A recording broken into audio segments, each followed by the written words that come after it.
பார்த்தீங்களா? I really love this. Thank you. ஆமா, குழந்தை இன்னும் 3 வயசுல 13 வயசு வரைக்கும் குட்டீஸ் எல்லாம் இருந்தீங்கன்னா வெல்கம். வாங்க, கை குழந்தையெல்லாம் மேலே கொடுத்துருக்காங்க. சாரி, இன்னும் வேணா குழந்தைங்க ஒரு 2 பேர் ஆட் ஆகலாம். 2 குழந்தைங்க வேணா ஆட் பண்ணிக்கலாம். வாங்க,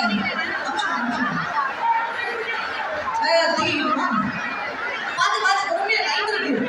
நான் வந்து எக்ஸாம்பிளோட வெளியில அனுப்ப போறதில்ல. வாங்க இருக்கு போதும். இதுக்கப்புறம் குட்டீஸ் வந்து அடுத்த இன்னொரு ஷிஃப்ட் இருக்கும். அப்படி பார்த்துக்கோ. ரெடியா? கேம் போலவா?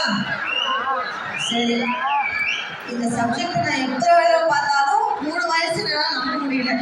பட் இருக்கட்டும், ஆடட்டும். காம்ப்ளிமெண்ட்ரியா இருக்கணும் 2 எபிசோட். ரெடி?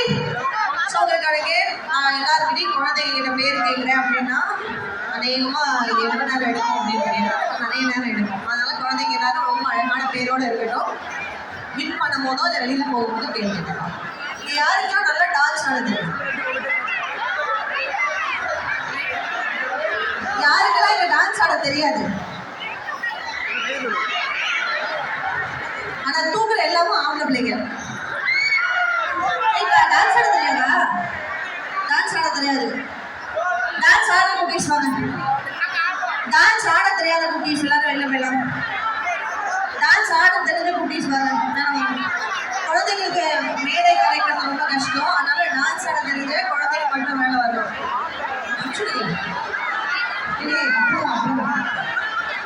குழந்தைங்களுக்கு யாருக்கு டான்ஸ் ஆட தெரியுமோ அந்த குழந்தைங்களை மேடை ஏற்றி அழகு பார்ப்போம். குழந்தைங்களுக்கு டான்ஸ் ஆட தெரியுமா கஷ்டம். குழந்தைங்க அழுதுருவாங்க. அதனால குழந்தைங்க கீழே போட்டோம்.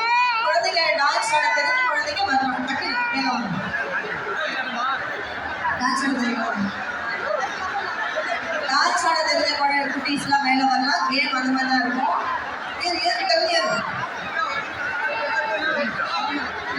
ரெடி? இதுக்கான கேம் என்ன அப்படின்னு பார்த்தீங்கன்னா ஒரு மியூசிக் கேட்கும். பின்னாடி வந்து உங்களுக்கு ஒரு மியூசிக் கேட்கும்.